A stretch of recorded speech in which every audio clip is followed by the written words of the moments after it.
Hello, I'm Daniela Saioni, a veteran script supervisor and more recently a professional comedy screenwriter. And even though I get paid to work in both fields, I cannot express how much it bends people's brains to even attempt to see me as good at both things if they only know me from one of those worlds. But I believe that script supervision and screenwriting are related and complementary professions, and today I'm going to explain why in this talk on how my experience as a script supervisor has made me a better screenwriter. First of all, let's address the braggadocious elephant in the room. As writers, aren't we supposed to be self-deprecating? How on earth can I be so confident in my claim that I'm a good screenwriter, and perhaps an even better one than I would have been had I never been a script supervisor to begin with? Listen, I know most people know me as a script supervisor, but I do just fine in the writing world as well. I have regular clients as a story editor and a punch-up artist, and I'm in the Writers Guild. I was once asked, east or west, and I said north, as in the Writers Guild of Canada. I'm clearly Canadian, can't you tell by my accent? Anyway, I have won awards for my screenwriting and had multiple scripts optioned over the years, as have many of the other comedy writers I have trained. But here's what I know. Months after I stopped script supervising last year, this is what happened. 9 awards and honors, and 3 of these are actually grand prizes. And I'm a red list writer in the top 1% of the over 70,000 scripts on Coverfly.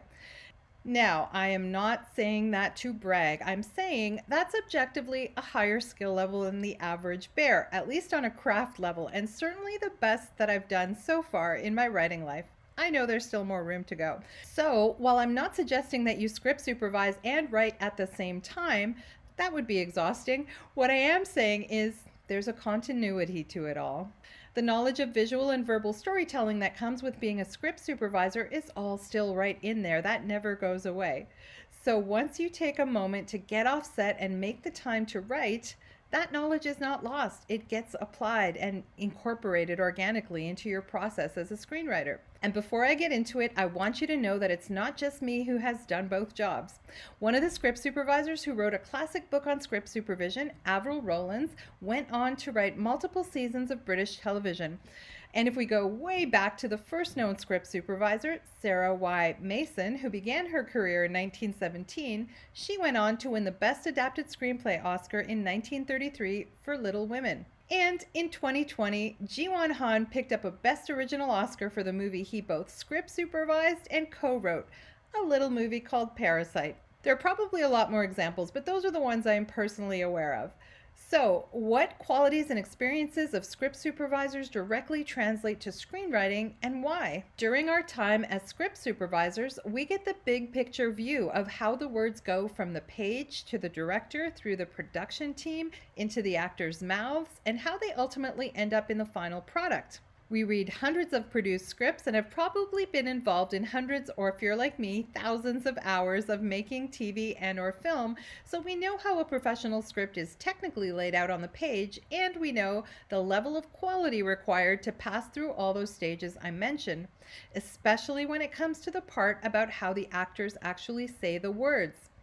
We submit an as-read script to the editor every single day during production, detailing how the actors actually said the lines on set. Then over the years, you develop an intimate understanding of how an actor thinks with respect to dialogue, as we are often standing right there when they have the conversation with the writer about why they want to change the lines. We're sometimes involved in the rehearsal process, though rehearsals seem to get rarer and rarer in this day and age, but that's the time where actors and directors get into deep discussions about subtext. We are privy to the prep and onset joke punch-ups that happen when you work in comedy. And if you're like me, you might even get to throw in a few pitches yourself. And because we time and break down scripts and see how that plays out when we shoot, we develop a natural ease with screenplay story structure and don't generally let things run on too long. We get the inside scoop on why certain scenes were cut out of the script or out of the final movie, and we have the luxury of learning through other people's trial and error at a very high level. We develop a sense of what things cost and how long things take to shoot, so we know how to write to budget. As someone who's been training comedy writers for years, it's always amazing to me how many people don't naturally have this skill. We understand emotional story beats within a scene and visual transitions between the scenes and how those things reveal subtext. This is no small point. And last but not least, a big part of our work includes understanding and supporting the work of the director, the showrunner, the writers, and the actors. All necessary skills to have when you are eventually the writer overseeing the shooting floor. Okay, I think that's all. That's probably not all the things, but that's most of the things. Okay, if you would like to train with me as either a writer or a script supervisor, I will post links to my courses below this video. And if you enjoy content about script supervision, comedy writing, or entrepreneurship, these are 3 things I seriously geek out about. Please like and subscribe to my channel and check out some of the other videos on your favorite playlist. And the next time someone gets confused by the idea that you may actually be good at more than one thing, just smile and tell them, as Guy Pearce always says, see you on the red carpet.